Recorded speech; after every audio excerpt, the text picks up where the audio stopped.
صدر پاکستان ڈاکٹر عارف الوی پی سی ہوٹل میں تقریب سے خطاب کر رہے ہیں. آئیے آپ کو براہ راست لیے چلتے ہیں کہ یہ جو کراچی کے اندر ایک ٹبا ہارٹ انسٹیٹیوٹ ہے، شاید آپ نے نام سنا ہو. اس کے بانی جو تھے ان کا نام تھا عبدالرزاق ٹبا. عبدالرزاق ٹبا صاحب میرے دوست بھی تھے اور بڑے شوق سے مجھے دکھانے لے جاتے تھے، اور اتنا شوق تھا ان کو. He had good income. ٹبا انڈسٹری بہت بڑی انڈسٹریز ہیں، اچھی انکم تھی، مگر اس کے باوجود وہ کہتے تھے کہ میں نے اپنا سارا وقت اب ٹبا ہارٹ انسٹیٹیوٹ کے لیے وقف کر دیا. خود ارجنٹینا جا کر میں نے بستر چنے، چائنا گیا تو وہاں مجھے یاد ہے مجھے سارا دن وہاں ایک دن دکھانے لے گئے کہ چائنا گیا تو وہاں بھی اے بی اور سی قسم کی ایکوپمنٹ ہوتا ہے، تو میں نے اے اور کسی جگہ پر بی کہیں چنا، کیونکہ جب زیادہ فرق نہیں تھا تو اس کو چنا.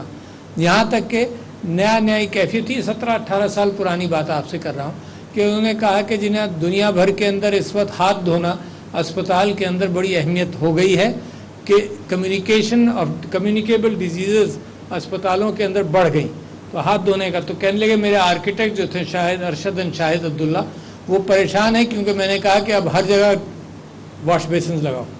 تو بنے بنائی جگہ پر بیچ میں پلمبنگ کر کے ان کو واش بیسن لگانے پڑے. میں صرف آپ سے یہ کہنا چاہتا ہوں، بڑے آدمی تھے. یہ جو پیشن ہوتا ہے کار خیر کرنے کا، یہ مسلمان کی فطرت میں ہونا چاہیے، یہ مسلمان سے ہٹ کر نہیں ہے. اور ابھی آج صبح بھی میں کہیں کچھ کہہ رہا تھا اور مسلسل کچھ دن اس بات کو دہراتا رہوں گا کہ اسلام جو مذہب آیا وہ ریاست بنانے کے لیے نہیں آیا، وہ کمیونٹی کے لیے آیا. ذرا اس بات کو بڑے غور سے سوچئے گا.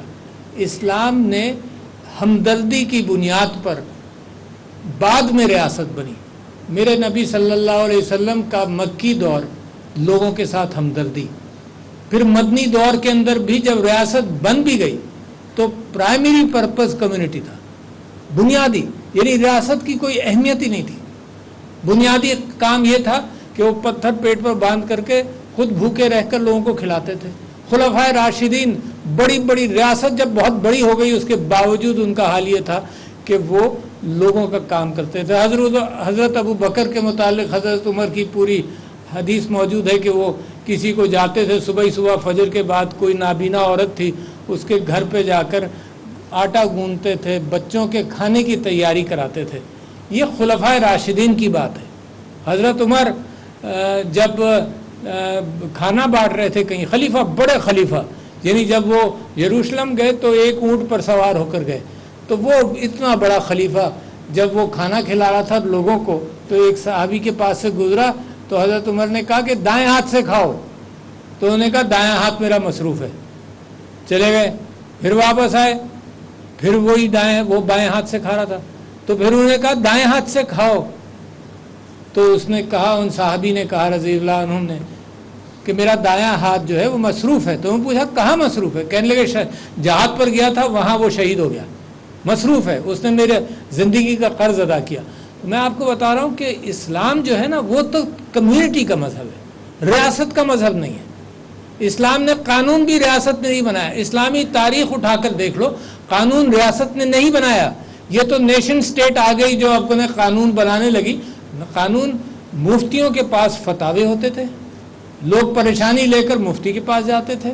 مفتی صاحب اسلام کی روح کے اعتبار سے قرآن، سنت، احادیث، خلفاء اور پھر قیاس، آخر میں قیاس آتا تھا، اس کی بنیاد پر فتویٰ دیتے تھے.